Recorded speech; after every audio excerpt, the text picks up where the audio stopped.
Anak haram itu bukan anakku. Aku tak sudi. Dia tak pantas sandang nama belakangku. Teriak suamiku tolak tanda tangani akta kelahiran anakku. Aku dipermalukan. Namun dia syok histeris saat dokter berkata. Sebelum cerita dimulai silahkan tulis di kolom komentar dari daerah mana saja teman-teman yang menonton cerita ini. Jangan lupa like dan subscribe agar channel ini bisa semakin berkembang dan mempersembahkan cerita yang lebih menarik lagi.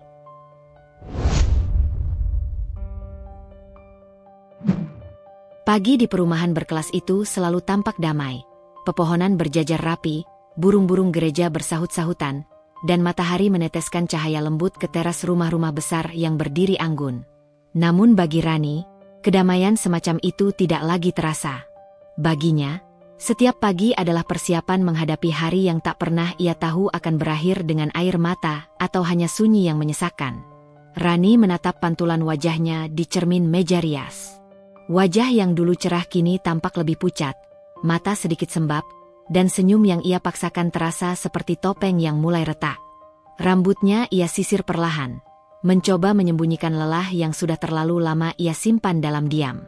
Sejak menikah dengan Tio 3 tahun lalu, hidupnya tampak sempurna di mata orang luar. Tio adalah pria tampan, bekerja sebagai manajer keuangan di perusahaan besar, disukai banyak orang karena sikapnya yang ramah dan tegas. Tak ada satupun tetangga yang menyangka bahwa rumah tangga yang tampak harmonis itu sebenarnya dipenuhi jarak yang tak terlihat. Hubungan mereka berubah perlahan, bukan tiba-tiba. Rani masih ingat, 2 tahun pertama pernikahan berjalan seperti mimpi. Tio perhatian, sering memeluknya dari belakang sambil bertanya bagaimana harinya, atau tiba-tiba pulang membawa bunga hanya karena ia ingin melihat istrinya tersenyum. Dulu rumah mereka penuh suara tawa, aroma masakan hangat, dan rencana-rencana masa depan yang dibangun bersama.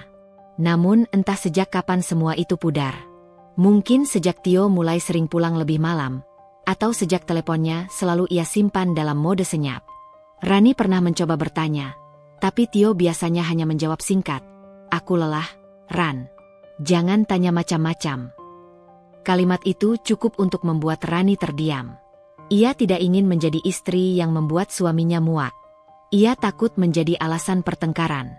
Dan ia memilih memendam semuanya sendirian. Pagi itu Rani turun ke dapur. Ia membuat sarapan sederhana, telur orak-arik, roti panggang, dan teh hangat. Walau ia tahu, kemungkinan besar Tio tidak akan menyentuhnya. Sejak beberapa bulan terakhir, suaminya lebih sering memilih tidak sarapan di rumah, dengan alasan terburu-buru mengejar waktu. Tidak lama kemudian, suara langkah kaki Tio terdengar menuruni tangga. Rani merapikan rambutnya cepat-cepat dan mencoba tersenyum. "Pagi, Mas," ucapnya pelan. Tio hanya mengangguk singkat sambil meraih jas kerjanya. Wajahnya tampak kusut, seolah tidak cukup tidur. Ia mengambil kopi yang Rani buat, namun tidak mengucapkan apapun. "Mas, sarapannya sudah siap," ujar Rani hati-hati. "Aku nggak lapar," jawab Tio tanpa menoleh. Rani mengangguk meski hatinya menegang. Ia sudah terbiasa dengan jawaban itu, tapi tetap saja ada bagian dalam dirinya yang terluka setiap mendengarnya. "Mas, malam ini kita." "Aku pulang terlambat. Ada rapat," potong Tio cepat, seperti ingin mengakhiri percakapan sebelum benar-benar dimulai. Rani terdiam.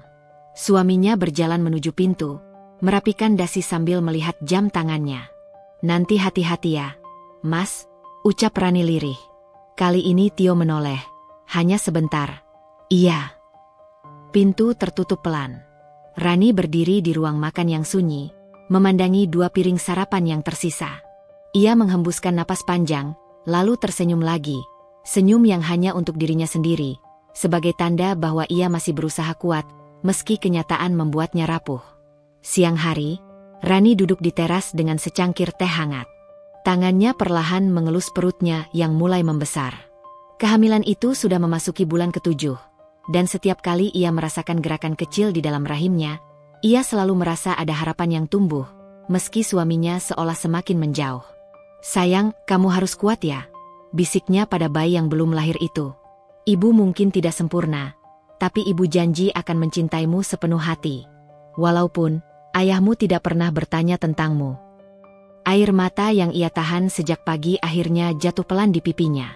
Ia memeluk perutnya lebih erat, seakan sedang memeluk satu-satunya alasan ia bertahan. Karena sejak Rani hamil, perubahan Tio semakin jelas. Ia tidak pernah bertanya perkembangan kandungan, tidak pernah menemani kontrol ke dokter, bahkan tidak menyentuh perut Rani sekalipun. Seolah ia menolak menerima fakta bahwa ia akan menjadi seorang ayah.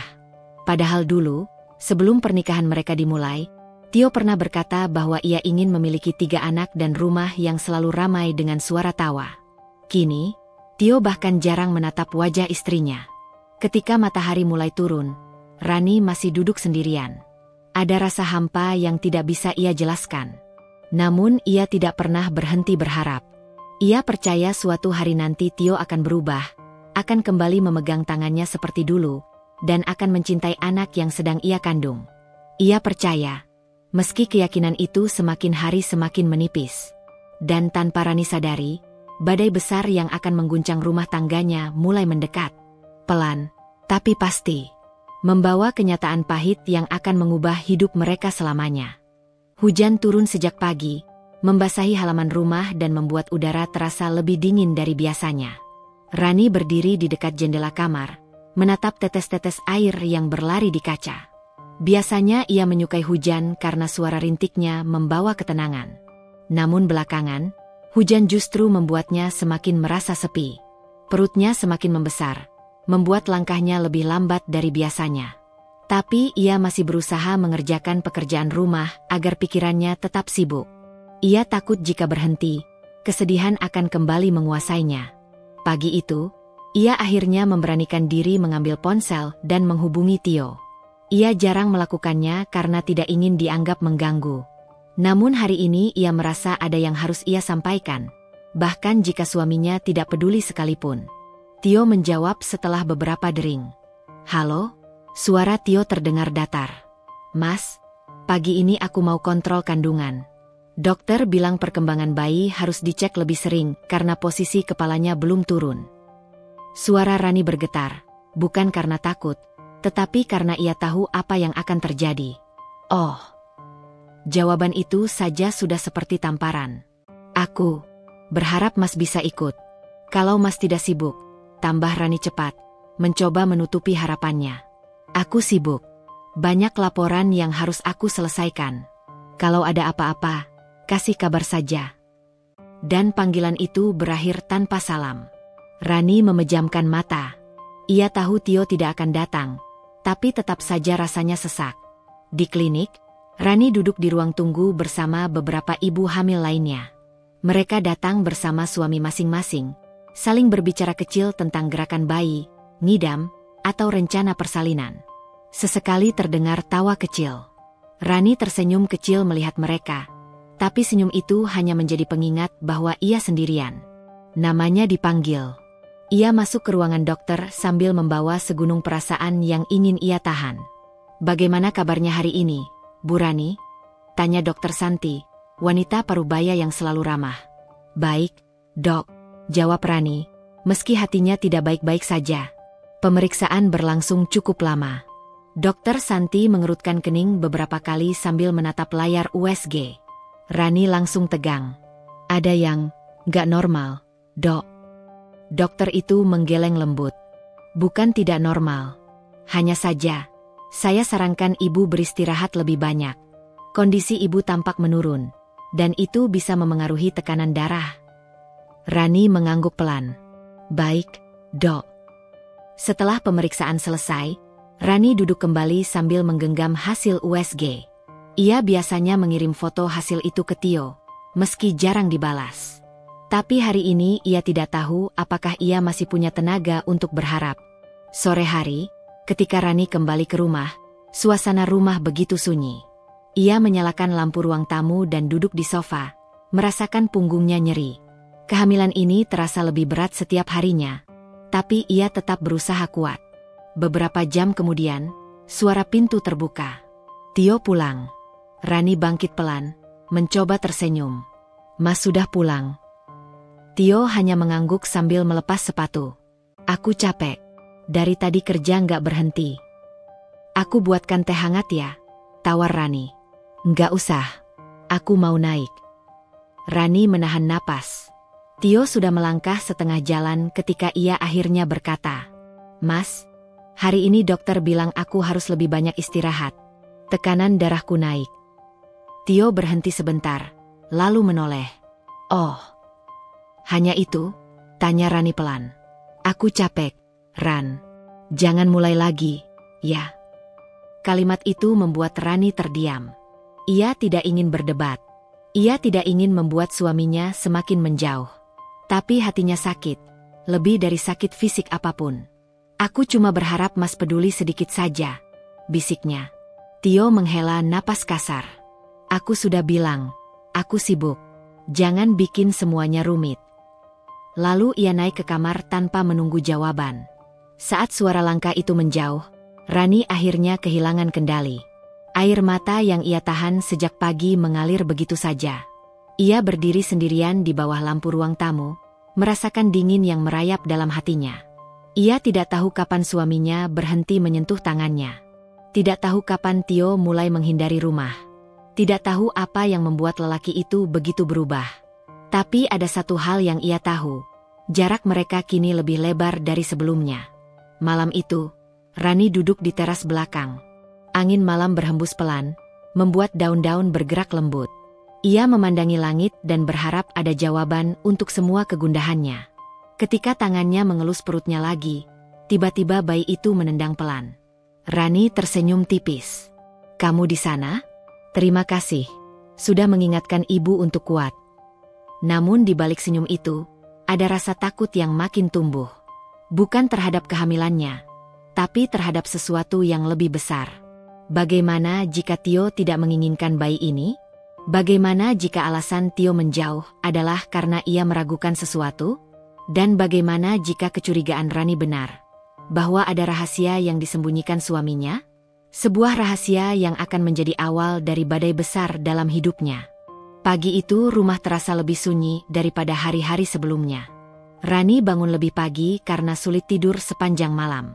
Bayi dalam kandungannya bergerak lebih aktif dari biasanya, membuatnya berkali-kali bangun dan duduk untuk mengatur napas. Tubuhnya terasa menahan beban, sementara pikirannya menahan kecemasan yang lebih berat. Ketika ia turun ke dapur, ia mendapati meja makan kosong. Tidak ada tanda-tanda Tio. Gelas yang biasanya diletakkan sembarangan di meja semalam pun tidak ada. Rani sempat berharap suaminya masih ada di kamar. Tapi ketika ia menuju pintu, ia melihat pesan singkat masuk ke ponselnya. "Aku berangkat pagi ini. Ada urusan. Jangan tunggu." Itu saja. Tidak ada, "Jaga diri." Tidak ada, "Bagaimana kondisi kamu?" Tidak ada kalimat hangat yang dulu begitu biasa diucapkan Tio. Rani menghela napas. Ia sudah mencoba menerima sikap dingin suaminya selama ini, tetapi semakin lama, semakin sulit untuk tidak merasa diabaikan. Ia meletakkan ponsel, lalu mulai menyiapkan sarapan yang bahkan ia tahu mungkin tidak akan ia makan. Nafsu makannya menurun drastis dalam beberapa bulan terakhir. Namun ia tetap melakukan rutinitas itu agar pikirannya tidak terlalu kosong. Setelah sarapan selesai, ia berjalan ke ruang tamu sambil mengelus perutnya. "Kita makan sedikit, ya," katanya pelan. Meski suara itu lembut, ada getar terselubung yang tidak bisa ia sembunyikan. Beberapa jam kemudian, Rani memutuskan untuk membereskan lemari pakaian di kamar. Mungkin karena ia terlalu banyak menyimpan kegelisahan, ia merasa perlu melakukan sesuatu agar pikirannya tidak terpaku pada masalah yang sama. Saat membuka lemari Tio, ia melihat sebuah jas hitam yang baru saja diambil dari laundry. Jas itu tampak sangat rapi, seperti akan dipakai untuk menghadiri acara penting. Rani mengernyit. Setahunya, Tio tidak pernah menyebutkan ada pertemuan formal. Ia menyentuh saku jas itu, memastikan tidak ada label yang perlu dilepas, tetapi jarinya menyentuh sesuatu yang keras. Ia menarik keluar sebuah kartu kecil berwarna perak. Sebuah kartu akses gedung. Di bagian depan tertulis, Grand Orchidea Hotel, Akses Guest Premium. Ada tanggal kadaluarsa, hanya berlaku 3 hari. Rani menelan ludah. Ia bukan tipe istri yang curiga tanpa alasan, tetapi sikap Tio belakangan membuat hatinya mudah bergetar. Tio bilang ada pekerjaan, batinnya. Tapi kenapa harus punya kartu akses hotel? Ia mencoba merasionalisasi dirinya sendiri. Mungkin Tio diundang meeting. Mungkin ia menghadiri pelatihan. Mungkin ada presentasi rahasia. Semua mungkin saja. Namun hatinya menolak untuk tenang. Sebelum menaruh kembali kartu itu, ia memotret kartu tersebut diam-diam. Hanya untuk berjaga-jaga jika suatu saat ia membutuhkan penjelasan. Siang hari, sebuah pesan masuk ke ponselnya. Santi, dokter kandungan. Bu Rani, hasil tes darah ibu kemarin sudah keluar. Jika ibu ada waktu, saya sarankan datang ke klinik sore ini. Rani mencengkeram ponselnya. Ada apa? Biasanya dokter hanya memberi pesan seperti itu jika ada sesuatu yang perlu diperhatikan. Rani membalas. Saya bisa datang jam 4, Dok. Ia menunggu beberapa menit, namun tidak ada balasan lanjutan. Pesan itu membuatnya merasa semakin tidak tenang. Ia ingin memberitahu Tio bahwa ia harus kembali kontrol, tapi ia mengurungkan niat. Suaminya tidak pernah menanyakan perkembangan kandungan dalam beberapa minggu terakhir. Bahkan ketika Rani menjelaskan hasil pemeriksaan sebelumnya, Tio hanya merespon singkat tanpa benar-benar mendengar. Akhirnya ia hanya menulis pesan pendek. Mas, sore ini aku kontrol lagi. Ada hasil tes darah yang harus diinfokan dokter. Pesannya terkirim. Tidak dibaca. Tidak dibalas. Rani menghela napas panjang. Di klinik, ruangan tampak lebih ramai dari biasa. Rani menunggu panggilannya sambil mencoba mengalihkan perhatian pada majalah yang tergeletak di meja. Namun matanya bahkan tidak sanggup membaca satu paragraf pun. Ketika namanya dipanggil, ia masuk ke ruangan dokter dengan langkah pelan. Dokter Santi tersenyum menyambutnya, meski ada ketenangan profesional yang berbeda dari biasanya.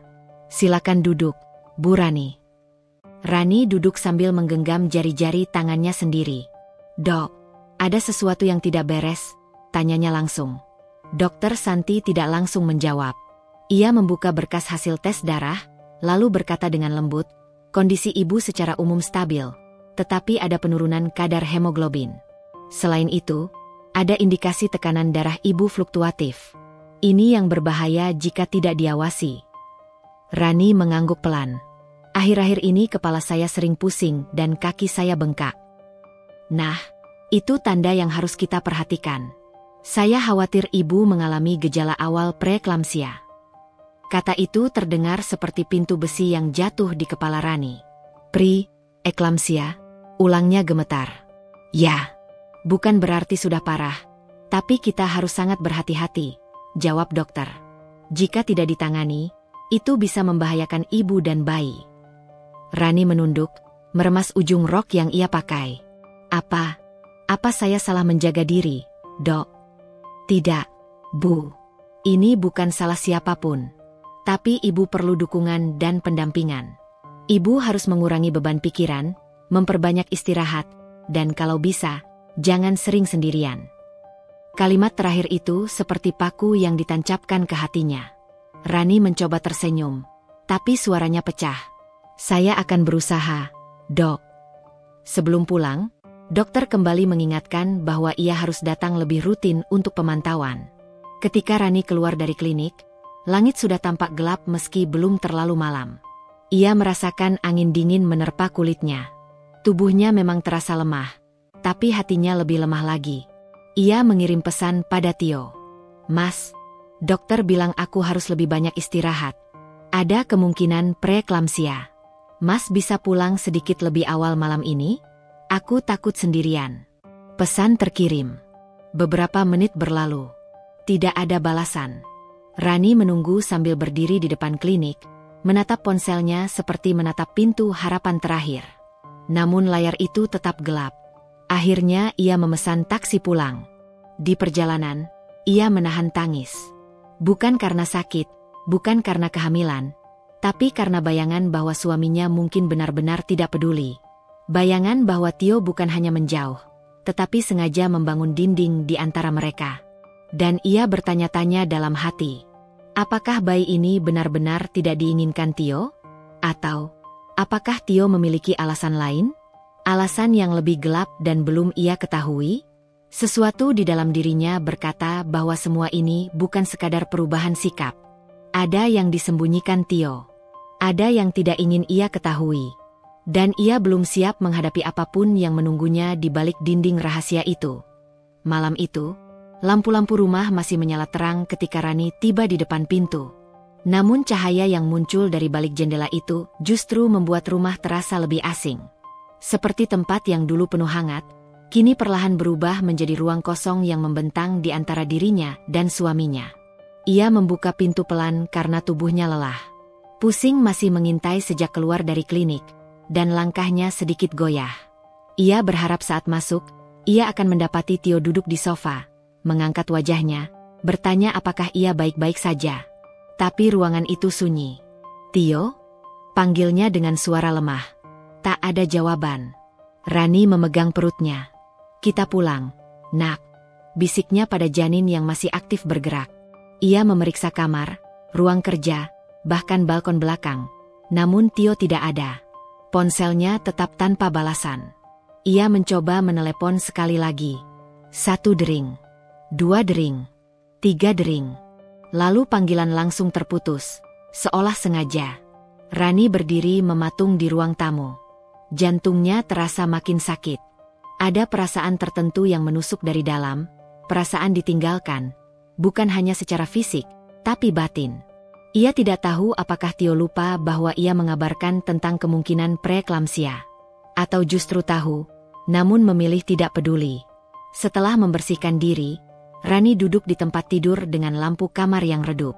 Ia mengambil ponselnya, membuka percakapan dirinya dengan Tio. Pesan terakhirnya masih berstatus, terkirim, bukan, dibaca. Ia memegang perutnya, mencoba berbicara dengan dirinya sendiri agar tetap tenang. "Apa aku terlalu berharap?" gumamnya pelan. Ia menutup mata. Namun beberapa menit kemudian, suara kunci pintu bawah terdengar. Rani langsung membuka mata, jantungnya berdebar. Ia bangkit perlahan, berdiri di dekat tangga. Langkah kaki terdengar, tenang, tanpa rasa bersalah ataupun tergesa. Tio akhirnya pulang. Ketika ia menoleh, ia melihat suaminya membuka sepatu sambil memainkan ponsel. Tidak ada ekspresi cemas, tidak ada tanda ia terburu-buru pulang karena pesan istrinya. Tio mengangkat wajah ketika menyadari Rani berdiri di anak tangga. "Oh, kamu belum tidur," katanya seolah menanyakan hal biasa. Rani mengumpulkan seluruh keberanian yang tersisa. "Mas baca pesanku." Tio memasukkan ponsel ke saku. "Belum." Rani menatapnya tidak percaya. "Mas sengaja tidak baca." "Aku sibuk." Sampai menolak baca pesan istri sendiri. Tio menghela napas, tampak kesal. "Ran, aku capek. Aku baru pulang. Bisa kita bicarakan besok?" "Tidak bisa," jawab Rani dengan suara bergetar. "Mas, dokter bilang aku punya gejala preeklamsia." Tio terdiam sejenak, namun ekspresinya bukan shock, melainkan seolah sedang menilai apakah informasi itu penting baginya. "Oh, ya sudah kamu istirahat. Nanti kalau parah kita ke rumah sakit." Rani terpana. "Hanya begitu?" "Apa lagi?" Tio mengangkat bahu.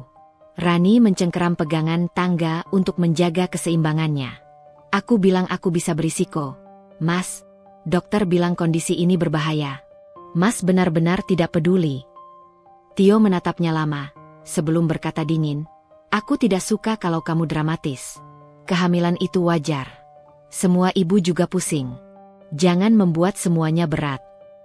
Rani memijit dadanya. "Mas bahkan tidak pernah menanyakan kondisi bayimu sendiri." Tio langsung menoleh tajam. "Bayiku?" Suara itu terdengar berbeda. Bukan dingin, tapi mengandung kemarahan yang disembunyikan. "Ya," jawab Rani hati-hati. "Anak kita." Tio memalingkan wajah, berjalan naik tanpa melihat Rani lagi. "Sudah malam. Aku ingin istirahat." "Mas," seru Rani. Tapi Tio terus naik tanpa menoleh. Rani berdiri di tangga, memandang punggung suaminya yang menjauh. Ada sesuatu dalam cara Tio meninggalkan percakapan itu, sebuah isyarat bahwa Tio menyimpan sesuatu yang tidak ingin ia ungkap. Sesuatu yang berkaitan dengan bayi dalam kandungan Rani. Beberapa hari berikutnya, jarak antara mereka semakin lebar. Tio sering pulang larut malam. Kadang ia pulang saat Rani sudah tidur. Kadang ia memilih tidur di ruang kerja dengan alasan banyak laporan. Rani mencoba tetap tenang, tapi tekanan darahnya semakin tidak stabil. Ia sering mengalami sakit kepala mendadak, pandangan berkunang, dan sesekali kaki bengkak. Namun ia tidak mengatakan apapun lagi pada Tio. Karena setiap kali ia mencoba, suaminya hanya membalas dengan dingin. Suatu sore, ketika Rani sedang melipat baju bayi, sebuah aktivitas yang ia lakukan untuk menjaga perasaan bahagianya tetap hidup, ia mendengar suara mobil masuk halaman. Tio pulang lebih awal. Rani turun untuk menyambut. Namun di dekat pintu, ia berhenti, karena mendengar suara Tio berbicara di telepon. "Iya, aku nggak bisa lama-lama." Dia mulai curiga. Rani menegang. "Santai. Semua akan beres setelah aku pastikan satu hal. Ya, soal bayi itu." "Bayi itu." Rani menutup mulutnya dengan tangan. Dunia seperti berhenti berputar. Dadanya berdegup kencang, bukan karena marah, tetapi karena ketakutan yang tiba-tiba menyerang seluruh tubuhnya. Ia mundur pelan, takut Tio tahu ia mendengar. Tio melanjutkan, suaranya lebih pelan namun masih jelas. "Kalau memang bukan anakku, aku akan buktikan. Aku nggak mau tanggung aib seumur hidup." Rani menahan air mata. Kakinya lemas. Jadi itu alasan Tio menjauh? Itu alasan Tio menolak membaca pesan? Itu alasan Tio menolak menandatangani akta kelahiran nanti? Karena ia meragukan darah yang dikandung Rani. Rani memegang perutnya yang menegang. "Nak, aku janji akan lindungi kamu," bisiknya. Ia berjalan mundur, tapi pusing mendadak menyerang. Pandangannya kabur, tubuhnya limbung. Ia memegangi dinding untuk berdiri, tapi langkahnya tidak stabil. Tio masuk ke rumah beberapa detik kemudian. Ketika ia melihat Rani berdiri dengan wajah pucat dan tubuh goyah, ia sempat terkejut, namun bukan karena cemas. "Kenapa kamu berdiri di situ?" tanyanya datar. Rani menatapnya dengan mata penuh luka. "Mas, apa benar Mas meragukan anak ini?" Tio terdiam. Itu saja sudah menjadi jawaban. Rani merasakan seluruh dunia di sekelilingnya runtuh. Dan sebelum ia sempat mengucapkan apapun lagi, tubuhnya lunglai, gelap menyeretnya tanpa ampun. "Tio," bisiknya sebelum kesadaran menghilang. Tio hanya sempat melangkah maju satu langkah sebelum Rani pingsan di depannya. Ia terpaku beberapa detik. Dan untuk pertama kalinya, ada sesuatu di mata Tio yang retak, entah rasa bersalah, atau justru ketakutan. Namun apapun itu, terlambat. Karena badai sesungguhnya baru akan dimulai. Pagi itu, cahaya matahari menembus gorden ruang tamu rumah kecil Rani dan Tio. Biasanya, pagi di rumah itu terasa hangat, setidaknya sebelum semuanya berubah. Rani berdiri di depan cermin, menyisir rambut pelan sambil menatap wajahnya yang tampak lebih pucat dari biasanya. Satu malam tanpa tidur membuat lingkar hitam semakin jelas di bawah matanya. Di kamar sebelah, suara bayi menangis memecah keheningan. Rani buru-buru beranjak. Ia mengangkat bayinya, menggoyang-goyangkan pelan sambil menenangkan. "Sabar ya, Nak, Mama ada di sini." Namun ada satu kenyataan pahit. Tio belum pulang sejak semalam. Bukan pertama kalinya. Tapi kali ini berbeda. Ia pergi setelah mengucapkan kalimat yang membuat dada Rani seperti diremas. "Anak itu bukan milikku. Jangan paksa aku mengakui." Kata-kata itu masih menggantung di udara, menghantui setiap tarikan napas Rani. Pagi yang retak. Sekitar pukul 8, suara pintu utama berderit. Tio masuk dengan wajah kusut, rambut acak-acakan, dan pakaian yang berbau asap rokok. Rani menoleh sekilas, namun tak mengatakan apa-apa. Ia hanya memeluk bayinya lebih erat. Tio tidak menyapa, tidak menanyakan kondisi anak mereka, tidak melihat ke arah Rani. Ia langsung berjalan menuju dapur sambil membuka lemari es. "Tidak ada apapun di sini," gumamnya kesal. Rani memejamkan mata. Sudah sering ia mendengar keluhan itu, padahal semalam ia memakan nasi dengan kecap karena bahan makanan habis. Pelan, ia mendekat. "Uang belanja bulan ini, kamu belum memberinya, Tio." katanya hati-hati. Tio memutar badan, menatap dengan tatapan marah. Terus? Itu mau kamu jadikan alasan buat nyalahin aku?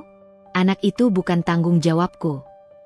Anak ini, anak kita, Tio, ucap Rani dengan suara hampir tak terdengar. Tio mendecak. Sudahlah, jangan ulangi cerita itu lagi. Ia berbalik, duduk di sofa, membuka ponsel tanpa peduli. Rani berdiri mematung beberapa detik. Rumah yang biasanya menjadi tempat berlindung kini terasa seperti perangkap yang dingin dan asing. Saksi yang tak berkata apa-apa. Sebelum menikah, rumah ini tempat impian keduanya. Mereka mengecat dinding bersama, menempelkan foto-foto pernikahan di ruang tamu, dan membeli perabot sederhana dari gaji pertama Tio setelah mereka menikah. Semua terasa indah waktu itu. Namun kini, setiap sudut rumah seperti mengingatkan Rani bahwa ia tak lagi diinginkan. Bayinya mulai menangis lagi. Rani mengayunkannya pelan. Tio melirik sebentar. Beri susu. Jangan biarkan dia ribut pagi-pagi. Rani mencoba bersabar. Susunya habis. Tio menatap tajam. Kenapa tidak bilang? Aku sudah bilang, beberapa hari lalu, jawab Rani dengan suara yang semakin lirih. Tio berdiri, menghentakkan kaki. Kalau memang kamu tidak sanggup urus dia, kenapa kamu paksa punya dia? Anak bukan milik aku, tapi kamu yang ngotot. Rani menggigit bibir, matanya mulai panas. Jangan bicara seperti itu di depan anak, Tio. Dia bukan anakku. Kata-kata itu kembali menjadi jarum yang menancap dalam-dalam di hati Rani. Kunjungan yang membawa luka baru. Siang harinya, bel rumah berbunyi. Rani mengintip dari jendela. Jantungnya langsung berdegup kencang. Ibu mertua datang. Wanita itu masuk tanpa salam, tanpa senyum, langsung memandang Rani dan cucu yang berada dalam gendongan. Bawa kemari bayi itu, ujarnya ketus. Rani ragu. Bu. Aku bilang bawa ke sini. Dengan hati-hati, Rani menyerahkan bayinya. Ibu mertua menatap wajah kecil itu lama. Tapi bukan dengan kasih sayang, melainkan seperti memeriksa benda asing. Ia menoleh pada Tio yang berdiri di belakangnya. Lihat, katanya. Tidak mirip siapapun di keluarga kita. Mata bukan mata keluarga kita. Kulitnya pun beda. Kamu yakin bayi ini anakmu? Tio menghela napas panjang, seolah mendapat pembenaran. Tio sudah bilang, Bu, ujar Rani pelan. Tes DNA. Ibu mertua menyela dengan suara tinggi. Tidak perlu tes. Ini jelas bukan darah keluarga kami. Rani menggigil mendengar itu. Ibu mertua mendekat, menatap Rani dengan tatapan menusuk. Seharusnya kamu malu. Bawa anak haram dan ingin memaksa keluarga kami mengakuinya? Tidak tahu diri. Wajah Rani memerah menahan air mata. Bu, tolong jangan hina anak saya. Anak kamu, bentak ibu mertua. Bukan anak keluarga ini. Tio tidak membela. Tidak satu kata pun ia ucapkan untuk menenangkan istrinya. Rumah yang makin sempit. Sore hari, setelah ibu mertua pulang, meninggalkan luka yang semakin lebar, Rani duduk di lantai kamar sambil mengelus kepala bayinya. Maafkan Mama. Mama tidak bisa membela kamu, bisiknya lirih. Langit di luar mulai gelap. Lampu di ruang tamu tidak dinyalakan. Tio duduk di sofa, memainkan ponselnya seperti tidak terjadi apa-apa. Rani menatap punggung suaminya, lalu memberanikan diri bertanya pelan. Tio, apa kamu benar-benar percaya aku berselingkuh? Tio tidak menjawab. Tio, kenapa kamu tidak mau lihat bayi ini sebagai anakmu? Apa kamu tidak merasakan apapun? Tio menurunkan ponsel, menatapnya datar. Aku lelah, Rani. Lelah membahas anak yang bukan milikku. Jangan paksa aku mengurus sesuatu yang tidak aku buat. Rani merasakan tubuhnya melemah. Tapi kamu ayahnya. Kamu ada ketika dia dikandung. Cukup. Tio berdiri. Aku tidak mau dengar lagi. Kalau kamu tetap memaksa, aku keluar dari rumah ini. Rani terdiam. Ancaman itu bukan hal baru. Tapi kali ini suaranya benar-benar terdengar serius. Rumah itu tiba-tiba terasa terlalu sepi dan terlalu bising di saat yang bersamaan. Sebelum malam benar-benar jatuh. Sekitar jam 9 malam, bayi kembali menangis. Rani berdiri pelan menghampiri. Namun tubuhnya terasa sangat lelah. Emosi seharian membuat kepalanya pening dan lututnya lemas. "Aku di sini. Sabar ya," katanya sambil mencoba menenangkan. Tio memandang Rani dari sofa dengan tatapan kesal. Tidak bisa diamkan anak itu sebentar. Seharian dia ribut terus. Dia lapar. "Tio, susunya habis. Aku sudah bilang." Tio bangkit berdiri. "Sudah. Besok kita bawa dia ke panti asuhan kalau kamu tidak bisa urus." Rani terhenyak. Nafasnya tercekat. "Apa?" "Tio, jangan bercanda seperti itu." "Aku tidak bercanda," jawabnya dingin. "Mau kamu apakan anakku?" teriak Rani panik. "Anakmu, Rani. Bukan anakku. Mengerti?" Rani terjatuh berlutut sambil memeluk bayinya. Tubuhnya gemetar hebat. Untuk pertama kalinya sejak melahirkan, ia merasa benar-benar sendirian. Dan Tio tidak berusaha menghampiri. Tidak berusaha menarik kata-katanya. Tidak menyesal. Malam itu terasa seperti awal dari sesuatu yang jauh lebih gelap. Karena kata-kata Tio bukan lagi sekadar kemarahan, tapi keputusan. Dan Rani tidak tahu bagaimana menghadapinya. Malam itu, udara terasa lebih dingin dari biasanya. Bukan karena cuaca, tetapi karena suasana rumah yang menekan dada Rani seperti beban yang tidak terlihat bentuknya. Lampu kamar sengaja dibiarkan redup, hanya menyisakan sorot kecil dari lampu tidur yang temaram. Rani duduk di tepi tempat tidur sambil menggendong bayinya yang perlahan mulai terlelap setelah menangis begitu lama. Matanya sembab, suaranya parau, dan kulitnya terlihat sangat pucat. Sesekali ia menutup mata sambil mengatur napas, berusaha menenangkan diri setelah ledakan emosi Tio sebelumnya. Kata-kata suaminya terus terngiang di kepala, menyeret bayinya ke panti asuhan. Kata-kata itu bukan sekadar ancaman, tapi bentuk penolakan paling kejam seorang ayah pada darah dagingnya sendiri. Dari luar kamar, terdengar suara langkah kaki. Tio berjalan mondar-mandir di ruang tamu sambil menelepon seseorang. Nada suaranya tinggi, terdengar seperti sedang mengeluh tentang hidupnya yang berantakan dan tidak nyaman. Rani mendengarnya tanpa sengaja, meski pintu kamar hampir tertutup. "Gue nggak bisa hidup begini terus," suara Tio terdengar. "Anak itu bukan punya gue. Gue muak dituduh macam-macam." Rani makin aneh. "Udah gue bilang ratusan kali, anak itu bukan darah gue." Rani menundukkan wajah, dada terasa perih seperti disayat dari dalam. Ia mengusap kepala kecil bayinya.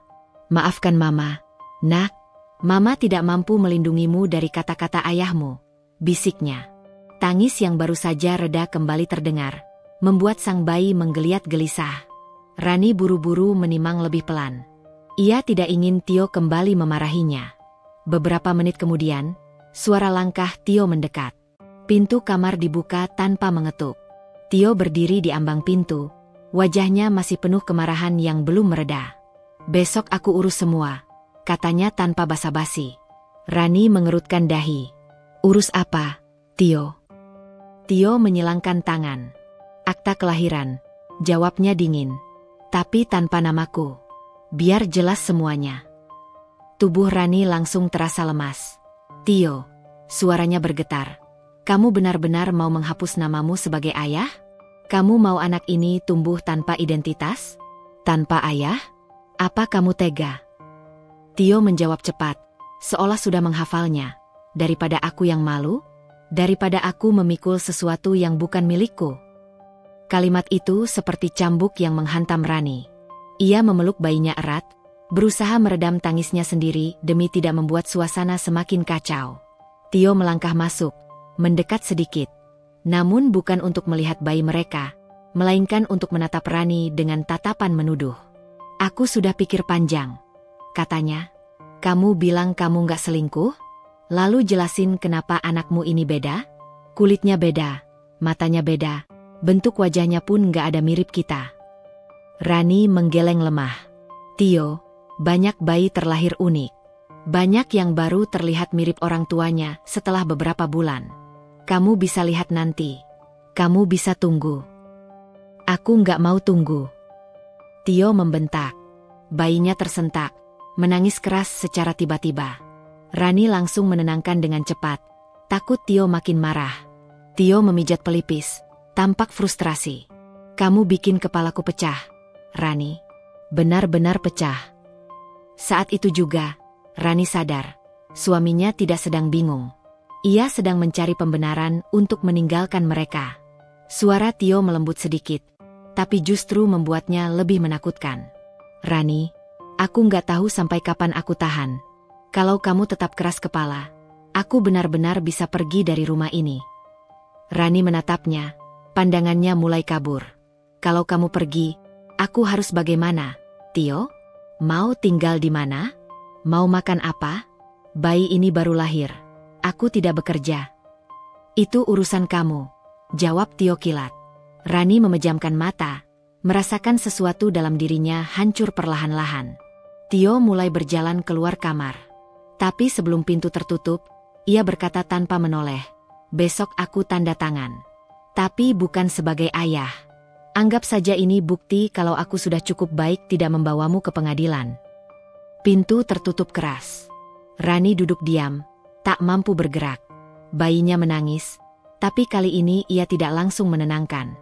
Bukan karena ia tidak mau, tapi karena ia sendiri sedang berjuang menahan gelombang sakit yang menguasai dada. Ia menggigit bibir sampai terasa asin. Pandangannya bergetar. Kenapa semua ini terjadi, Nak? Apa salah Mama? Suara Rani pecah. Ia menunduk, menetapkan matanya pada wajah mungil yang polos itu. Wajah yang tidak seharusnya memikul beban penolakan. Wajah yang tidak berdosa. Wajah yang seharusnya mendapatkan cinta, bukan penyangkalan. Air matanya jatuh satu persatu ke pipi bayinya. Jangan takut. Mama nggak akan tinggalkan kamu. Tidak peduli apapun yang terjadi. Dalam redup lampu kamar itu, Rani akhirnya memeluk anaknya erat. Seerat seseorang yang takut kehilangan satu-satunya kekuatan yang ia punya.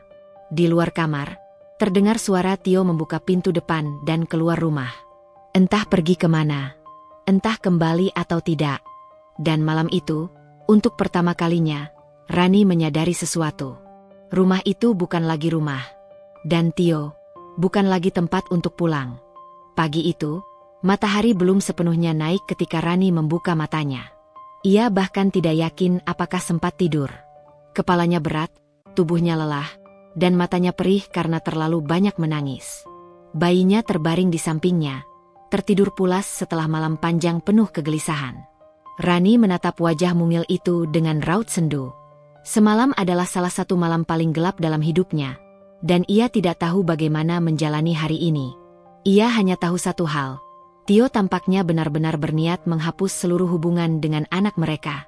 Dan itu bukan hal yang bisa ia hadapi sendirian. Namun hidup tidak berhenti. Bayi itu tetap membutuhkan susu, gendongan, pelukan, perlindungan. Dunia tidak peduli apakah ia sedang patah atau sedang berdiri tegak. Tidak ada jeda. Rani menarik napas panjang lalu bangkit perlahan. Jarum jam menunjukkan pukul 6 pagi. Rumah terasa hening.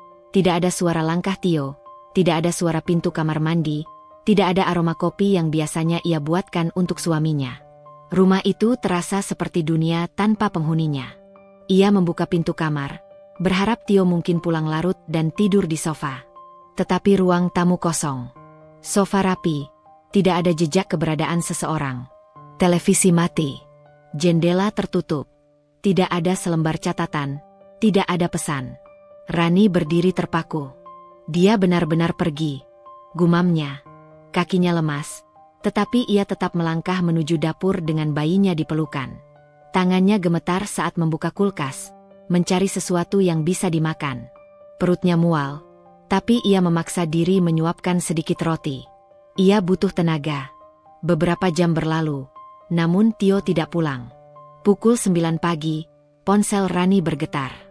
Ia bergegas mengambilnya, berharap itu Tio. Namun saat melihat layar, hatinya tenggelam. Pesan dari kantor kecamatan. Bu Rani, hari ini jadwal penandatanganan akta kelahiran. Mohon kehadiran ibu bersama ayah dari anak. Rani menatap pesan itu lama. Kata, Ayah, terasa menyayat. Ia menghela napas panjang. Aku harus pergi. Entah apapun yang terjadi nanti. Sekitar pukul 10, Rani sudah bersiap dengan bayinya yang dibalut selimut biru. Ia mengunci rumah, lalu berjalan pelan menuju jalan depan untuk menunggu ojek. Kakinya terasa gemetar setiap kali memikirkan apa yang akan terjadi di kantor kecamatan nanti. Ia tidak tahu apakah Tio akan datang. Tidak tahu apakah ia siap menghadapi kenyataan baru sebagai orang tua yang ditolak. Saat tiba di kecamatan, seorang petugas menyambutnya dengan ramah. Suaminya sudah datang, Bu. Rani terkejut. Sudah datang? Iya, baru beberapa menit lalu. Beliau ada di ruang tunggu. Langkah Rani melambat. Ada sedikit harapan dalam dadanya. Mungkin semalaman Tio merenung. Mungkin ia berubah pikiran. Mungkin ia tidak jadi menolak anak itu. Namun begitu ia membuka pintu ruang tunggu, harapan itu langsung runtuh. Tio duduk dengan wajah tertutup masker dan kacamata hitam, tubuh condong ke belakang, tangan bersilang di dada. Bukan wajah seseorang yang berubah pikiran, melainkan seseorang yang ingin menyingkirkan sesuatu secepat mungkin. Rani berdiri di depannya. Tio. Tio menjawab tanpa menoleh. Cepat selesaikan semua. Aku ada rapat. Rani ingin menangis, tapi ia tahu air mata tidak akan mengubah apapun. Ia duduk, menggendong bayinya erat. Bayi itu menggerakkan tangannya perlahan seolah mencari kehangatan. Tio melirik sebentar. Jangan dekatkan ke aku. Rani menarik bayi itu lebih rapat ke dadanya. Tak lama kemudian, petugas memanggil mereka masuk ke ruangan. Di atas meja, kertas akta kelahiran sudah disiapkan. Rani menatapnya, lalu menoleh pada Tio. Namun Tio sama sekali tidak melihatnya. Ia sibuk memainkan ponselnya, seolah tidak sedang menghadapi keputusan besar dalam hidup anaknya. Petugas berkata sopan, "Baik, Pak dan Bu. Mohon menandatangani di sini." Tio maju lebih dulu. Ia mengambil pulpen. Rani menahan napas. Namun saat Tio menunduk untuk tanda tangan, ia berhenti. Ia menarik napas panjang dan berkata lantang, "Saya hanya tanda tangan sebagai suami Ibu Rani, bukan sebagai ayah dari bayi ini." Petugas terkejut. Maaf, Pak. Akta kelahiran mewajibkan nama ayah dicantumkan jika orang tua sah menikah." Tio mendengus. "Saya tidak mengakuinya sebagai anak saya. Jadi hapus nama saya." Petugas tampak bingung. "Tapi Pak, secara hukum, jika Ibu Rani adalah istri sah." "Dengar," Tio memotong, "saya tidak mau anak ini memakai nama belakang saya. Kalau dipaksa, saya bisa menuntut. Saya punya bukti kuat kalau bayi ini bukan dari saya." Rani terpukul mendengar itu. "Tio, jangan begini." Tio tetap tidak melihatnya. "Selesaikan tanpa saya." Petugas menatap keduanya bergantian, lalu berkata hati-hati, "Kalau begitu, mungkin perlu mediasi. Atau tes DNA. Kami tidak bisa sembarangan menghapus identitas ayah tanpa proses." Rani hampir terjatuh karena terkejut. "Tes DNA?" Tio mengangguk. "Ya, supaya jelas. Setelah hasilnya keluar, aku bebas." Petugas akhirnya menyarankan agar proses administrasi ditunda sampai ada keputusan lebih pasti. Tio bangkit berdiri, memasukkan ponsel ke sakunya. "Selesai, kan?" Tio berkata tanpa emosi. "Aku pergi." Rani panik. "Tio, tunggu. Kamu mau kemana?" "Kerja. Dan mungkin aku nggak pulang malam ini." "Bagaimana dengan anak ini? Bagaimana dengan keluarga kita?" Tio menatapnya untuk pertama kalinya hari itu.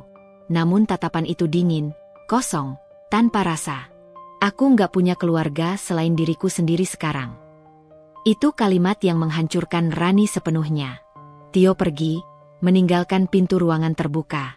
Angin dari lorong masuk pelan, membuat bayi kecil di pelukan Rani menggeliat. Rani menatap pintu yang masih tergantung terbuka itu dengan mata basah. Dalam keheningan ruangan itu, ia sadar. Tio bukan hanya meragukannya. Ia juga meragukan darahnya sendiri. Dan yang lebih pahit lagi, ia sekarang mempertanyakan kesetiaan Rani sebagai seorang istri. Namun sebelum Rani sempat melangkah keluar ruangan, petugas wanita memanggilnya dengan suara pelan. "Bu, kalau saya boleh jujur, saya rasa ada sesuatu yang aneh." Rani mengusap air matanya. "Aneh? Bagaimana maksudnya?" Petugas itu menatap bayi Rani lama, seolah melihat sesuatu yang Rani sendiri tidak sadari. Bayi ibu sepertinya menunjukkan tanda-tanda kondisi tertentu. Ada beberapa ciri fisik yang khas. "Saya pikir, mungkin ibu perlu konsultasi ke dokter anak spesialis genetika." Rani terdiam. "Bukan soal siapa ayahnya, Bu," tambah sang petugas. "Ini soal kesehatan." Hati Rani mencelos. Untuk pertama kalinya sejak melahirkan, ia merasa ketakutan dengan cara yang berbeda. Bukan lagi takut ditinggalkan. Bukan lagi takut dituduh. Tapi takut kehilangan.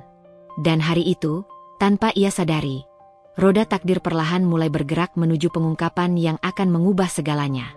Termasuk hidup Tio. Termasuk hidup Rani. Dan terutama, hidup bayi mereka. Langit mulai menggelap ketika Rani sampai kembali di rumah. Angin sore mengibaskan tirai tipis jendela, membawa aroma lembab setelah gerimis yang turun singkat. Rumah itu tampak sama.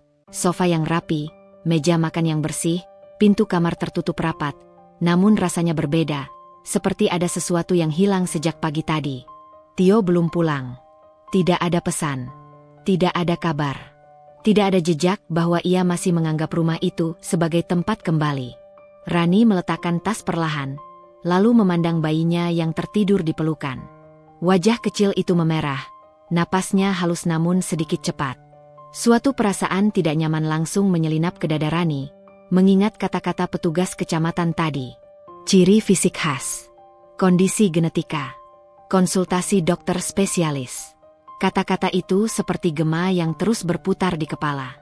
Rani memejamkan mata, mencoba meyakinkan diri bahwa bayi itu baik-baik saja. Namun semakin ia menepis, semakin besar rasa takut yang muncul. Dengan langkah pelan, ia membawa bayinya masuk ke kamar. Ia menyelimuti tubuh kecil itu, lalu duduk di tepi ranjang sambil memandangi paras mungil tersebut. Garis wajahnya lembut, mata tertutup rapat, bibir tipisnya bergerak kecil seolah bermimpi. Namun kini, setelah mendengar pernyataan petugas itu, Rani mulai memperhatikan setiap detail. Kulitnya sedikit pucat kebiruan. Kuku jarinya tampak lebih cerah, hampir transparan. Gerakan kakinya sedikit lamban saat terbangun tadi. Rani menelan ludah. "Apa sebenarnya yang terjadi padamu, Nak?" Beberapa menit kemudian, ponsel Rani bergetar. Ia berharap itu Tio, tapi ternyata bukan. Nama dokter anak yang menangani persalinannya muncul di layar. "Dokter Mita." "Bu Rani, hasil pemeriksaan bayi yang kemarin saya cek kembali menunjukkan sesuatu yang perlu didiskusikan. Bisa ke rumah sakit besok pagi." Rani tertegun.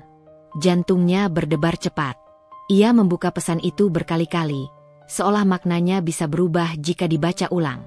Tetapi maknanya tetap sama. Ada sesuatu yang harus dipastikan. Ia membalas cepat. "Baik, Dok. Besok pagi saya datang."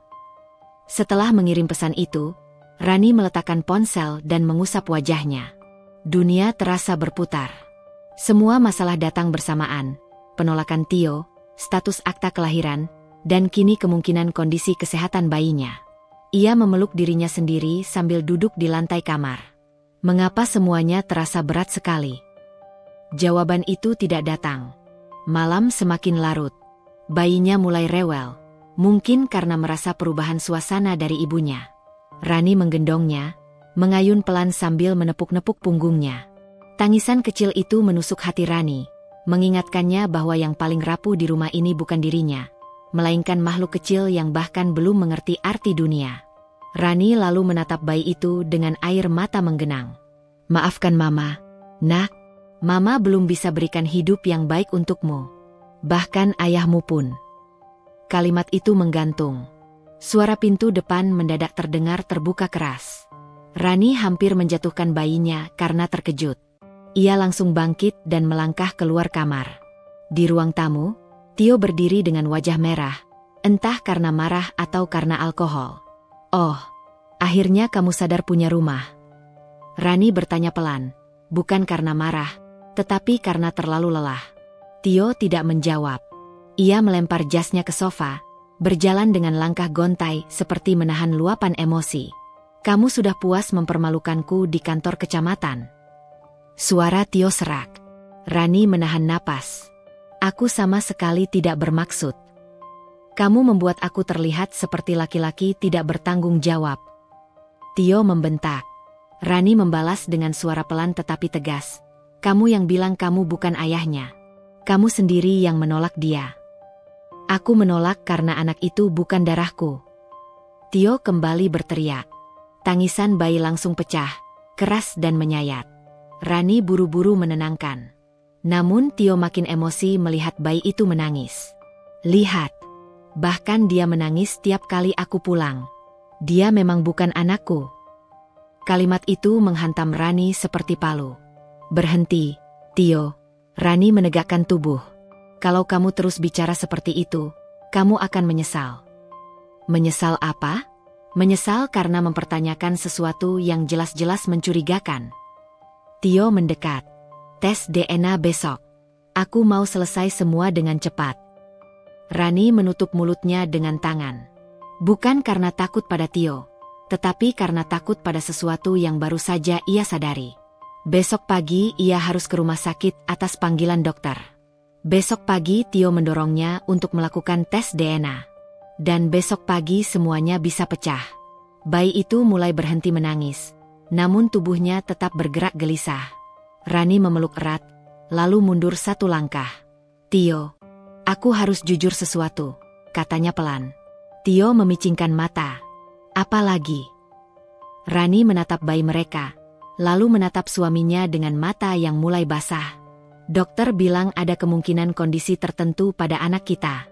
Aku harus bawa dia besok. Tio tersentak, tetapi bukan karena khawatir, melainkan karena mendengar kata yang ia benci. Anak kita. Jangan panggil dia anak kita. Tio menepuk meja hingga gelas di atasnya bergetar. Kamu pura-pura cemas begitu karena takut kebohonganmu terungkap. Rani merasa tubuhnya limbung. Kau pikir aku sengaja melakukan ini semua? Kau pikir aku pura-pura khawatir? Ya. Tio menunjuk bayi itu. Segalanya tentangnya mencurigakan. Kau tidak pernah menjelaskan apapun. Rani menjerit lirih, karena aku tidak punya apa-apa untuk dijelaskan. Oh ya? Kita lihat besok. Tio berjalan ke kamar dan membanting pintu. Rumah bergema dalam hening setelah suara keras itu. Rani berdiri memeluk bayinya, tubuhnya gemetar dari bagian dalam. Ia tidak menangis kali ini. Justru diam. Sangat diam. Karena ia mulai sadar. Besok bukan hanya akan menentukan status keluarganya. Bukan hanya soal akta kelahiran. Bukan hanya soal tuduhan Tio. Besok bisa jadi hari yang menentukan masa depan bayi ini. Dan mungkin akan mengungkap sesuatu tentang kesehatan anaknya. Sesuatu yang bahkan ia sendiri belum siap mendengarnya. Rani menghela napas panjang sambil memandangi langit malam dari jendela. Bertahanlah, nak. Apapun yang terjadi besok, Mama akan selalu bersamamu. Namun di sudut hatinya yang paling dalam, Rani merasa takut akan satu hal. Bagaimana jika hari esok bukan tentang membuktikan kesetiaan seorang istri, melainkan tentang menyelamatkan nyawa seorang anak? Hujan turun deras malam itu, seolah langit ikut merasakan sesak di dada Rani. Sudah 3 hari Tio tak pulang sejak kejadian di rumah sakit. Sejak ia meneriakkan kata-kata yang tak pernah sanggup Rani bayangkan akan keluar dari bibir seorang ayah. 3 hari pula Rani berjuang sendirian merawat bayinya yang masih lemah, sambil menahan tatapan penuh kasihan dari perawat dan keluarga pasien lain. Berita bahwa seorang suami menolak menandatangani akta kelahiran anaknya sendiri tersebar begitu cepat, membuat langkah Rani terasa lebih berat setiap kali ia lewat lorong rumah sakit. Namun malam itu, sesuatu terjadi. Rani sedang mengganti popok bayi kecilnya ketika pintu ruang rawat diketuk pelan dari luar. Suara itu sangat hati-hati, seakan pemiliknya tak yakin apakah ia pantas berada di sana. Rani, boleh aku masuk? Suara lembut itu terdengar. Suara yang sangat familiar. Rani menoleh dan mendapati seseorang berdiri di ambang pintu. Wajah itu begitu mirip dengan seseorang yang sangat ia kenal, hanya sedikit lebih tua dan lebih lelah. Itu adalah Adnan, kakak kandung Tio. Rani terdiam sesaat.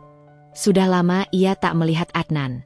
Ia selalu berada di luar negeri untuk urusan pekerjaan, jarang sekali terlibat dalam urusan keluarga. Tapi malam itu, ekspresinya penuh penyesalan. Rani mengangguk pelan. "Masuk, Mas." Adnan berjalan menghampiri tempat tidur bayi dan menatap keponakan kecilnya itu dengan mata memerah. "Dia cantik sekali," ucapnya lirih. Wajahnya sangat mirip Tio saat masih bayi. Ucapan itu menampar perasaan Rani. Ia menggenggam ujung selimut bayi, menahan gejolak yang naik ke dadanya. Adnan menarik kursi dan duduk di sebelah Rani. "Aku minta maaf, Ran. Aku benar-benar minta maaf. Tio sudah menyeberangi batas. Apapun yang dia pikirkan, tidak seharusnya dia memperlakukanmu seperti itu." Rani menunduk. Beberapa saat ia tak sanggup berbicara. Mas Adnan tahu kenapa dia berkata begitu, bisiknya akhirnya. Adnan menghela napas panjang. "Ya, Tio menceritakan semuanya padaku. Dan dia salah besar." Rani menelan ludah, hatinya bergetar. Kenapa dia bisa berpikir aku berkhianat? Kenapa dia bisa sekejam itu terhadap anaknya sendiri? Adnan menatapnya lama. "Karena dia takut, Ran." Rani mengangkat wajahnya, bingung. "Takut pada apa?" tanyanya. "Pada dirinya sendiri," jawab Adnan. "Pada rasa tidak aman yang selama ini dia sembunyikan. Pada tekanan dari keluargaku yang membuatnya selalu merasa harus sempurna. Dan pada ketakutannya kehilanganmu." Rani memejamkan mata, menahan air yang mulai menggenang. Tapi itu bukan alasan untuk menyebut anaknya sendiri sebagai anak haram. Suara Rani pecah dan bayi yang berada di sampingnya ikut menggeliat. Adnan berdiri, meraih tisu, memberikan pada Rani. "Aku tidak membenarkan perbuatannya.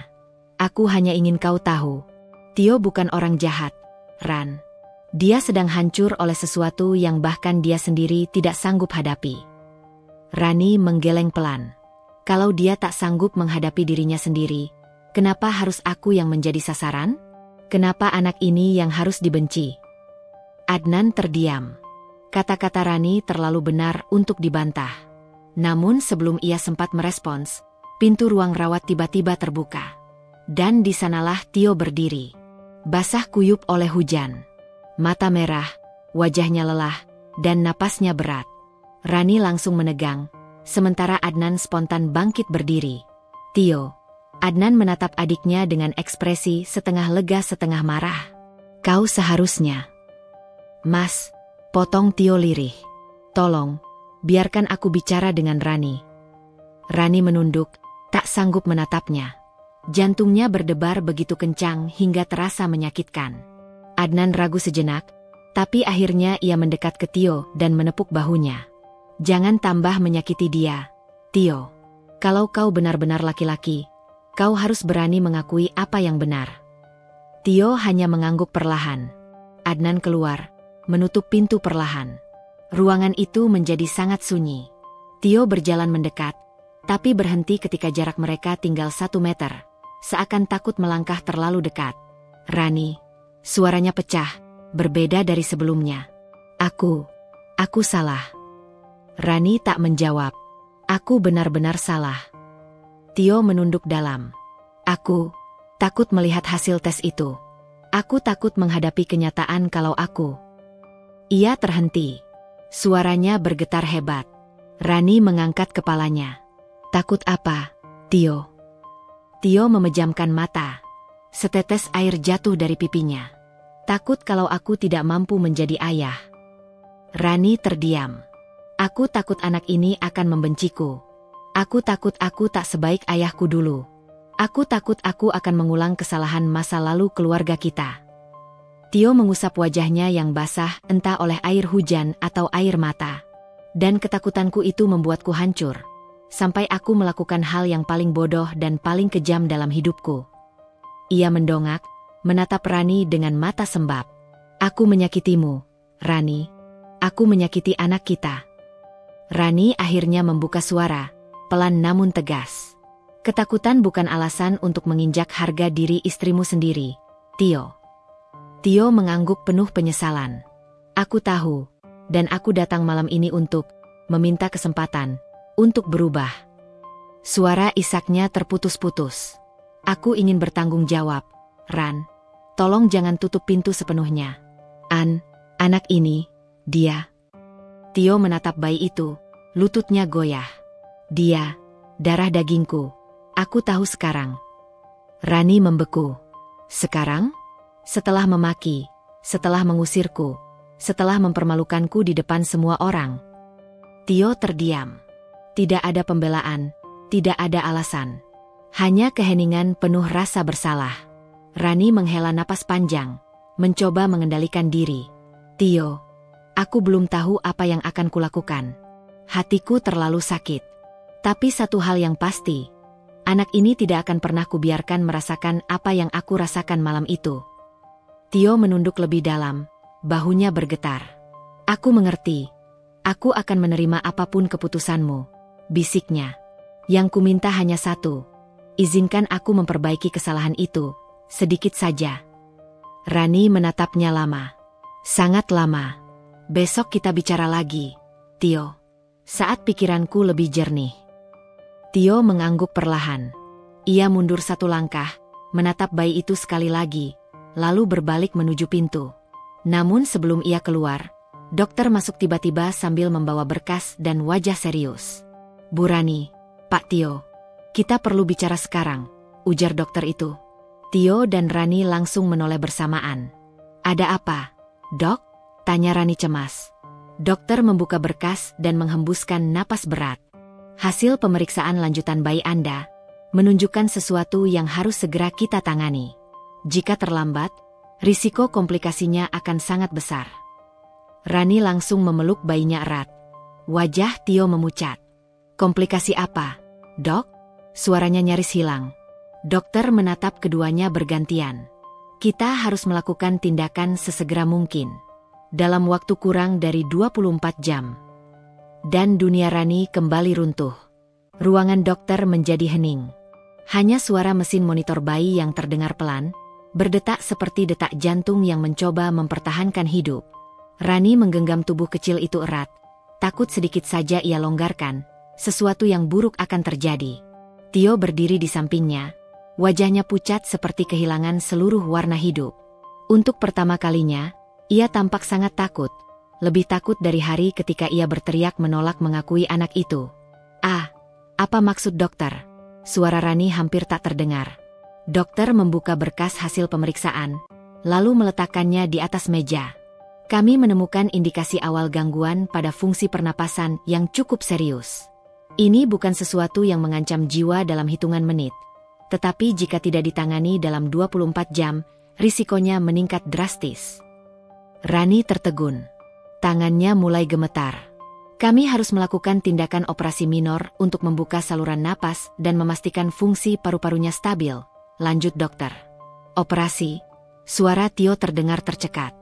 Betul. Dan kami membutuhkan persetujuan kedua orang tua. Rani terdiam. Tio menatap dokter, lalu menatap Rani. Mata mereka bertemu, dan untuk pertama kalinya sejak bayinya lahir, ada rasa takut yang sama. Ran, suara Tio bergetar. Aku akan tanda tangan. Apapun, asal anak kita selamat. Rani menelan ludah, dadanya sesak. Kata anak kita terdengar asing, namun juga menyakitkan. Terlambat, pikirnya. Semua luka akibat ucapannya masih terlalu segar. Namun nyawa bayi itu jauh lebih penting daripada harga dirinya. Dokter, berikan kami beberapa menit, ujar Rani akhirnya. Dokter mengangguk. Saya tunggu di ruangan sebelah. Jangan terlalu lama. Setiap menit sangat berarti. Begitu dokter keluar, keheningan jatuh lagi. Tio mendekat, tetapi ia berhenti di jarak aman, seolah takut melukai Rani lebih jauh. Rani, ujarnya lembut, aku tahu aku pantas dibenci. Tapi sekarang, aku mohon, izinkan aku bertanggung jawab. Ia menunduk dalam.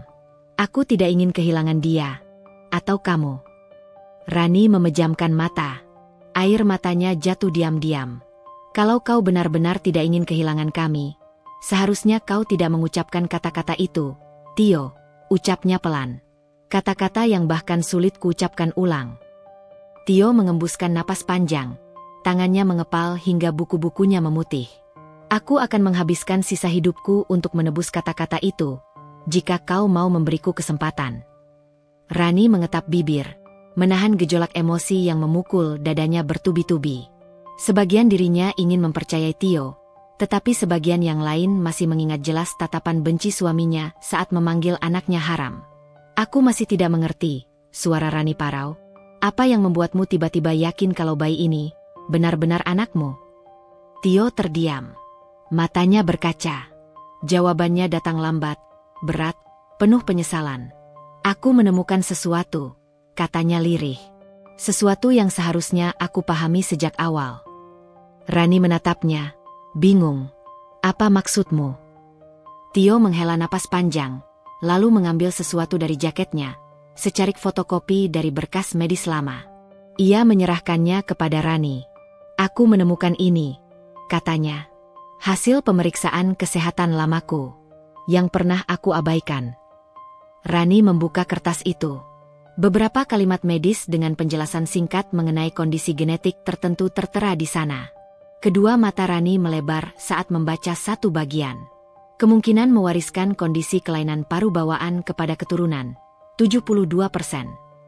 Rani menahan napas. Aku punya riwayat kelainan bawaan di saluran napas, jelas Tio, suaranya putus-putus. Aku sering sesak saat bayi. Ayahku dulu hampir kehilangan aku. Dan dokter bilang, kemungkinan besar akan menurun. Rani menutup mulutnya. Jadi, kondisi anak ini sangat besar kemungkinan berasal dariku. Tio mengangguk sangat pelan. Ran, aku melihat hasil medis itu. Dan rasanya seperti seluruh kesombonganku ditampar keras. Tio menatap bayi yang tertidur lemah di gendongan Rani. Anak ini menderita karena aku, suaranya pecah. Bukan karena hal yang kau tuduhkan kepadaku dulu. Bukan karena pria lain. Ia memandang Rani, mata penuh air. Semua kemarahanku, semua kebencianku, semua itu berdiri di atas ketakutan yang tidak masuk akal. Dan, pada akhirnya aku menyakiti orang yang paling aku cintai. Rani tak sanggup menahan air matanya lagi. Pipinya basah, namun ia tak menghapusnya. Tio, kenapa kau tidak pernah bilang tentang ini? Tanyanya lirih. Aku malu, jawab Tio jujur. Aku tidak ingin terlihat lemah. Aku tidak ingin kau tahu aku punya ketakutan masa kecil yang belum selesai. Rani terdiam. Dan aku lebih bodoh lagi, lanjut Tio, suaranya patah, karena membiarkan rasa malu itu mengalahkan logika, dan mengorbankan keluargaku. Keheningan mengalun panjang. Tio menunduk, menunggu, menahan napas seolah takut mendengar jawaban Rani. Rani akhirnya mengusap pipinya sendiri dan menatap Tio dengan mata yang sudah memerah. Tio, suaranya lembut, namun tegas. Aku belum bisa memaafkanmu. Tio menutup mata, menelan kenyataan itu. Tapi, aku akan mengizinkanmu tanda tangan untuk operasi ini, lanjut Rani. Dan kau boleh berada di sini. Untuk anakmu. Tio mengangguk, bahunya bergetar. Terima kasih, Ran. Tapi setelah semua ini selesai, Rani menatapnya dalam. Kita tetap harus bicara tentang semuanya. Tio tak berani protes. Ia hanya berkata, ya, aku akan mendengarkan apapun yang ingin kau katakan. Rani berdiri, membawa bayinya dengan hati-hati. Ayo, dokter sedang menunggu. Mereka keluar dari ruangan. Untuk pertama kalinya sejak badai itu dimulai, mereka melangkah berdampingan. Bukan sebagai pasangan yang baik-baik saja. Bukan sebagai keluarga yang utuh. Namun sebagai dua manusia yang sama-sama terluka. Dan sedang belajar menghadapi kebenaran yang selama ini disembunyikan. Dan di lorong panjang rumah sakit itu, yang remang, yang sunyi, terdengar sesuatu yang belum pernah terdengar sebelumnya.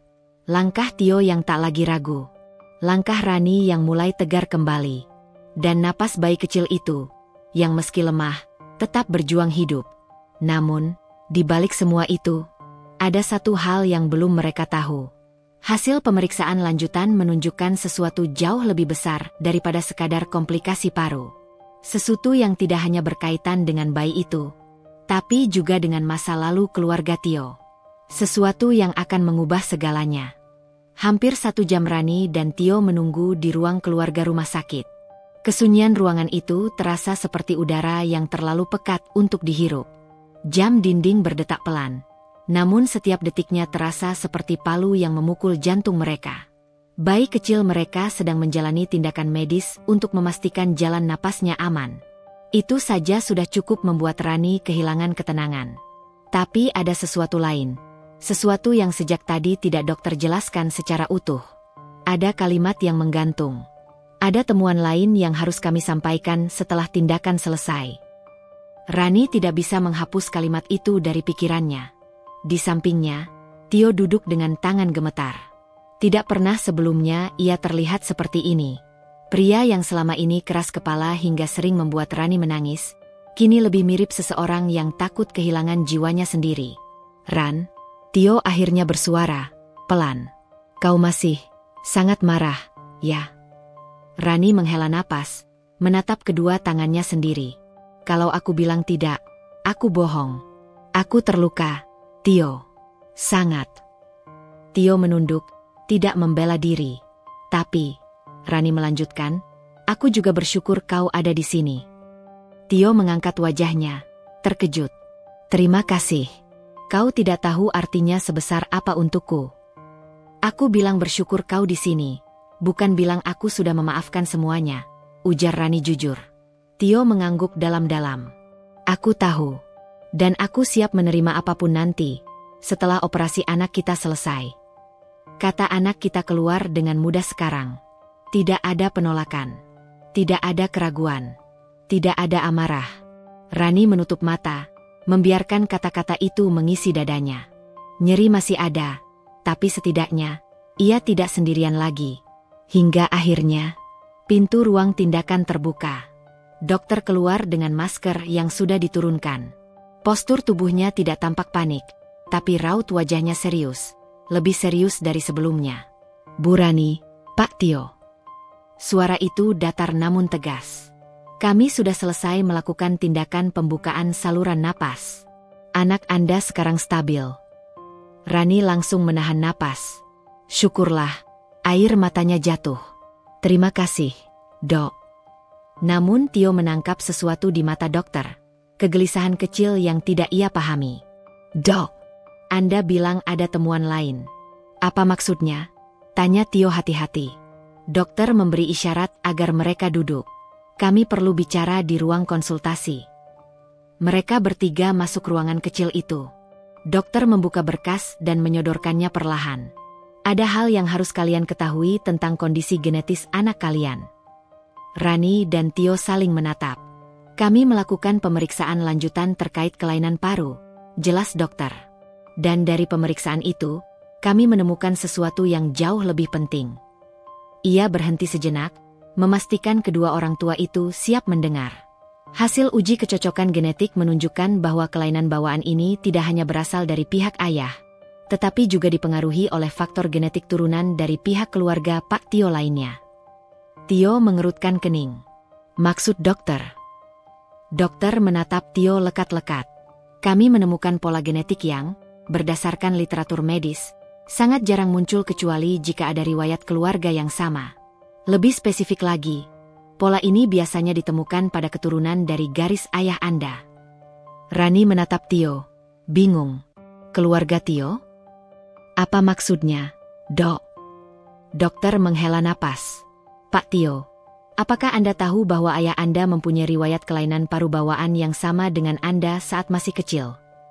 Tio terdiam. Ia terpaku, seolah baru saja ditampar kenyataan lain. "Ayah?" bisiknya. "Setahuku, beliau tidak pernah sakit apapun." Dokter menggeleng. "Kami menemukan catatan medis lama di arsip rumah sakit ini. Catatan berusia lebih dari 35 tahun. Ada nama ayah Anda di sana." Tio membeku. Rani memandang suaminya penuh tanya. "Tio?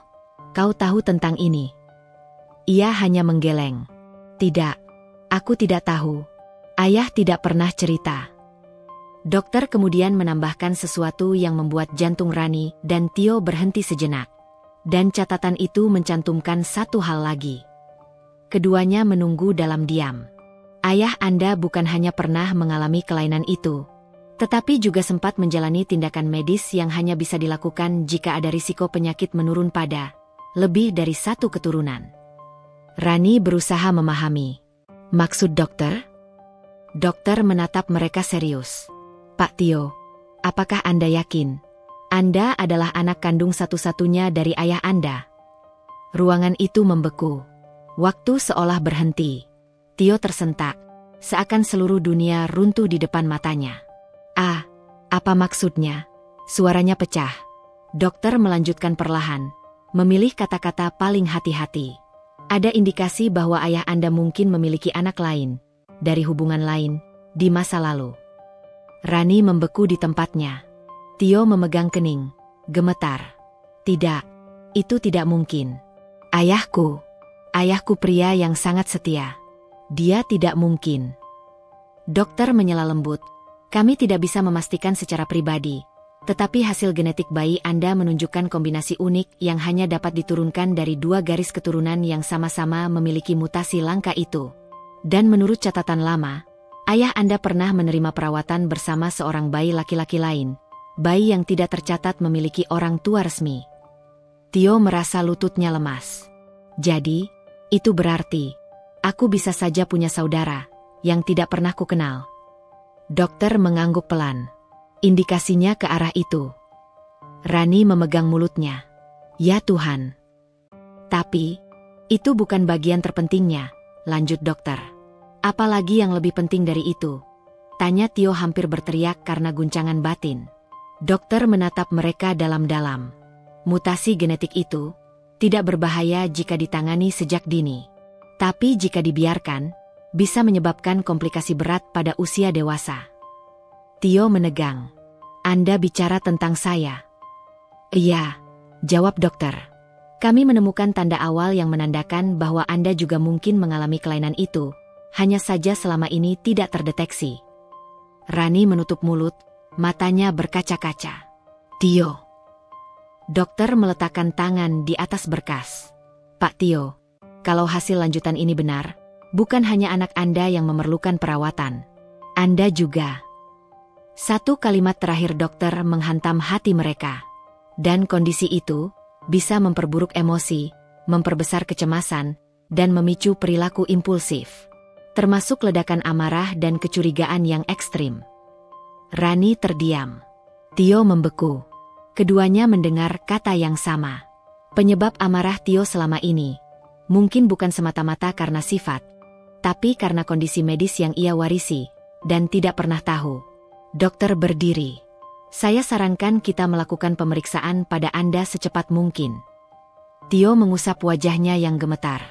Rani memandang suaminya pelan, takut, sedih, dan, untuk pertama kalinya, mengerti sesuatu. Tio, suaranya lembut.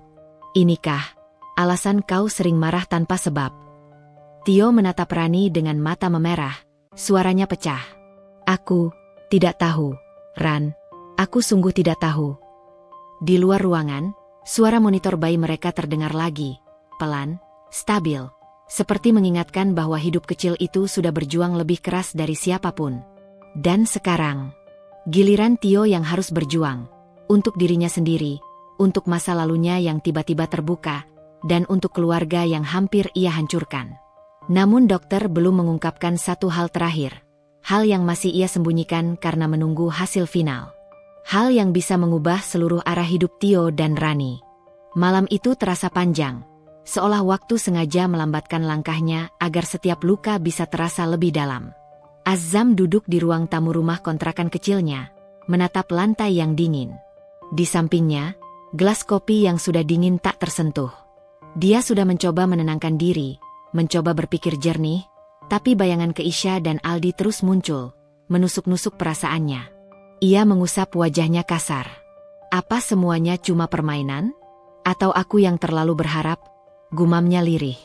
Belum sempat dia berdiri, pintu diketuk keras dari luar. Duk, duk, duk. Azam menoleh, bingung. Zam, Azam. Buka pintunya. Ini aku, Keisha. Nada Keisha terdengar panik dan menangis. Azam menghela napas panjang. Ia sempat ragu untuk membukanya. Tapi pada akhirnya, dia tetap berdiri dan menarik gagang pintu itu. Saat pintu terbuka, Azam terkejut. Keisha berdiri di depannya dengan mata sembab, hidung merah, tubuh gemetar. Rambutnya berantakan seolah dia baru saja lari tanpa arah. "Kenapa kamu kayak gitu?" tanya Azam mencoba tenang. Keisha langsung memeluknya. Begitu erat, begitu putus asa. Aku gak punya tempat lain. Tolong jangan dorong aku pergi, Zam," isaknya. Azam diam. Tubuhnya menegang. Ia bingung, harus membalas pelukan itu atau melepaskannya? Keisha menangis semakin kencang. "Aldi, dia berubah. Tadi dia marah besar cuma karena aku nolak ikut dia ke tempat teman-temannya. Dia teriak, 'Zam!' Dia dorong aku. Aku takut." Azam mengepalkan tangan. "Apa dia nyakitin kamu?" tanyanya dengan rahang mengeras. Keisha menggeleng sambil menyeka air mata. "Enggak, cuma didorong. Tapi tatapan dia, aku nggak kenal dia lagi." Azam menarik napas panjang, menahan gejolak emosi yang menyeruak. "Masuk," katanya pelan. Keisha melangkah masuk, duduk di sofa kecilnya, kedua tangannya gemetar. Azam duduk di depannya. "Aku minta maaf," ucap Keisha tiba-tiba, suaranya serak. "Aku nyakitin kamu. Aku bikin kamu merasa aku milih Aldi. Aku bodoh." Azam menatapnya dalam. "Aku nggak minta kamu milih siapapun, Syah. Aku cuma pengen kamu jujur. Kamu bilang mau pikirin perasaan aku, tapi kamu selalu balik ke dia." Keisha menunduk. "Tapi aku sadar sesuatu malam ini." "Apaan?" Keisha mengangkat wajah. Tatapannya penuh luka dan ketakutan, tapi juga penyesalan. "Aldi bukan orang yang aku sangka, Zam. Dia bukan tempat yang aman." Dan ia terdiam sejenak, menelan air liurnya yang pahit. "Aku salah berpaling dari orang yang selalu ada buat aku." Azam tersentak. "Jangan ngomong kayak gitu karena kamu lagi takut," kata Azam lirih. "Besok kamu tenang, kamu bisa nyesel." Keisha menggeleng keras. "Aku nggak lagi ngomong karena takut. Aku ngomong karena aku sadar. Kamu selalu jadi tempat pulang yang aku anggap cuma persinggahan." Suaranya bergetar. "Padahal kamu rumahnya." Azam menutup mata. Perasaan itu datang menabrak dadanya. Hangat, pedih, dan penuh harapan yang hampir padam. Namun sebelum ia sempat membalas, ponsel Keisha berbunyi berkali-kali. "Aldi calling." Azam melihat layar itu. Keisha langsung pucat. "Aku nggak mau angkat," bisiknya. "Aku takut." Azam berdiri. "HP kamu kasih ke aku." Keisha ragu, tapi perlahan menyerahkan ponselnya. Azam menekan tombol hijau, lalu menaruh ponsel itu di telinganya. Suara berat Aldi langsung meledak. "Keisha, kamu di mana?" Azam menjawab tenang, tapi dingin. "Dia aman." "Hah? Lu siapa?" "Kita pernah ketemu," jelas Azam. "Yang penting sekarang Keisha butuh ruang. Jangan ganggu dulu." "Weh, lu pikir lu siapa? Balikin Keisha ke gue sekarang juga." Azam mengeraskan suara. "Kalau lu sayang dia, lu kasih dia tenang dulu. Kalau enggak, jangan salahin gue kalau gue lapor polisi." Hening. Kemudian Aldi tertawa pendek, sinis. "Oh, berarti lu cowok yang dia pilih ya? Pantes dia nolak gue." Azam hendak membantah, tapi Aldi menambahkan kalimat yang membuatnya terdiam.